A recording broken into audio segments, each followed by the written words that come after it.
All right, man. One last time. Yeah. The last media availability. You guys will be out here tomorrow.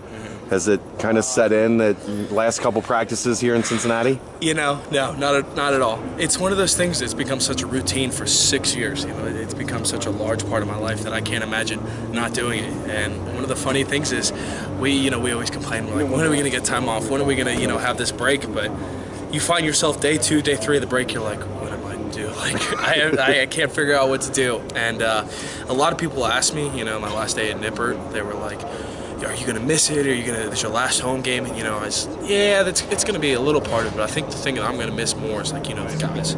So I think that my final snap is really when everything's going to hit me in like a big Titanic kind of way. I think that's going to be kind of the thing that overwhelms me the most. What has this year meant to you, kind of becoming one of the faces of the program, becoming, a guy that Bearcat fans are going to remember for a long, long time? You come from walk-on. Yeah, and the thing I keep saying over and over, and it's because it hasn't not been true, it's become a dream, Like you said, started here as a walk-on, started here. People didn't think I could do it, a lot of people. You were hurt for 2 years. We didn't even know you. Yeah, exactly. I nobody pretty much. And, it was an incredibly humbling experience, and I think it's that starting years, that beginning of my journey that really made me who I am today, the reason I work so hard, the reason that I do the things that I do, And one of an example is, in the weight room, Brady always tells me, he's like, you're perfect every time you do a bench rep, you never skip a rep, anything like that. The thing in my mind that goes through every time is I know that the one rep I skip, that's one more that somebody else out there is getting. So that's one more that on the field somebody else is going to have that extra push against me, And I think my humbling beginnings is really what made me into the Bearcat that I am today, and I don't want to stray away too far from that because I know that's what's shaped my character to be so strong as it is. You talked about this a little bit in the Athletic article. Good job by Justin, by the way. Yeah, it's phenomenal. There was 2 or 3 times in the article he really actually brought a tear to my eye. I had to put it down for a second and pick it back up. What has Luke meant to you, personally? Just the difference that having a coach that believes in you and really puts you forward. A savior, and as the article mentions, there was a time where football was not fun for me anymore. I dreaded coming in every day. I didn't want to be here anymore. There was a time that I quit. I said, I'm not getting the opportunities that I feel I should. I'm not. These coaches aren't seeing me in the light that I feel. They don't know me personally. They don't know anything about me. And it was a really dark time. I wouldn't be standing here today if he weren't here.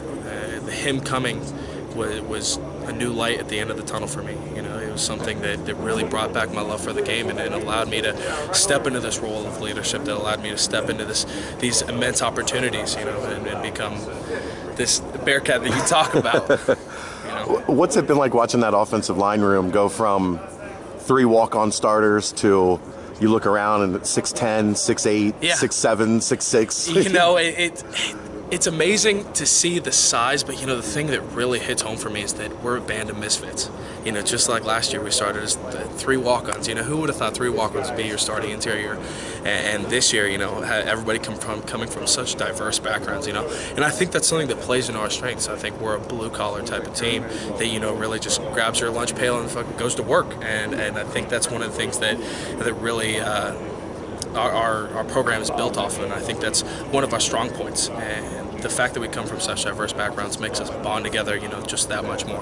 What do you think when you look out there and you see that young unit, though, with Metz and Harper and Woodside and Cooper? And sometimes I look at Cooper and I'm like, that's not fair. Like, I wish I came in looking like this. Sometimes I look across and I'm like, freshmen should not look like that. And a lot of those guys, they're the size that, I am now. And having that base, having that building block to begin off of, it gives them such an immense head start, and especially with how our O-line is structured right now, them being able to take those 2 reps and go against, guys that are, starters, guys that are next year starters and even this year starters. I think it's going to help them tremendously in the long run.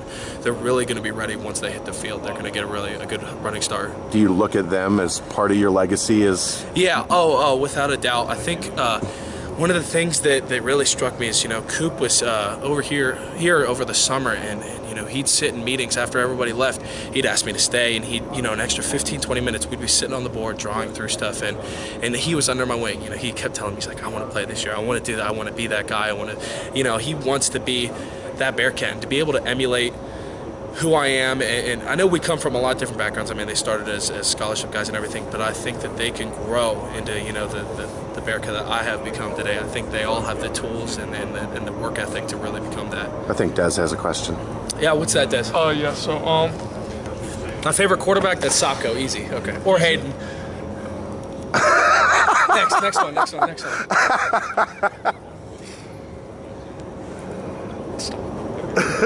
I think you hurt his feelings.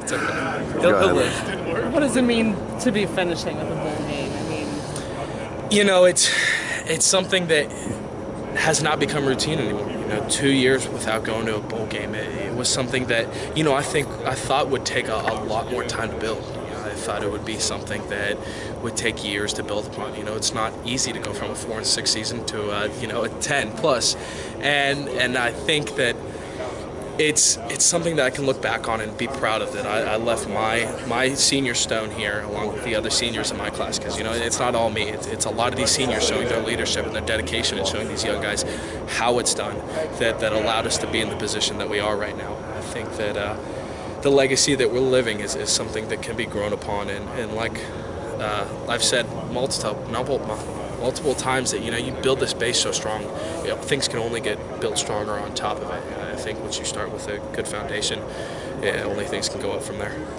Well, when things got bad, I had a lot of guys stand in front of this camera and tell me, we're going to be the guys to fix it. Yeah. And you guys leave as the guys that fixed it. That's got to feel awesome. It's hard because a lot of seniors are put into this leadership role, you know, and they don't know what it means when they don't have a lot of good role models. And I'm not saying anybody was a bad role model or that, but over the years, I think people lost a touch with football, and a lot of it was individualized. I think the style of coaching that was brought about in previous eras was a lot of individual position groups. I think this year, people are a lot more tightly bonded, and they listen and respect each other a lot more. And I think that's played a lot into our strengths. Good. what stands out about Virginia Tech? I think the thing that's so interesting is that this is the exact same bowl game, the exact same situation that we faced so many years ago. And, you know, I have all these guys calling me up asking, you know, hey, are they doing the exact same things? Are they in the exact same formations, all that? And I think it's funny because that was the year I came late to the bowl game because of surgery, and so I wasn't able to sit in any meetings or anything. So this is all new for me. You know, people keep asking me, what are they going to do? Do you remember anything from this? But, you know, for me, this is all brand new. Something that stands out to me for them is, you know, it's just they're a really good team. They're an ACC team, and they're, you know, they're going to bring it. And I think Coach Fickle is really stressed about who's going to give more effort when the game rolls around. I think that's something that's going to be really important. So whoever shows up to the game is going to take it home. You know, so it can go either way. Thanks for everything this year, man. No problem. My pleasure. It's been a blast. No pleasure. I'm sure. Come on now. I know. We'll see each other around. Don't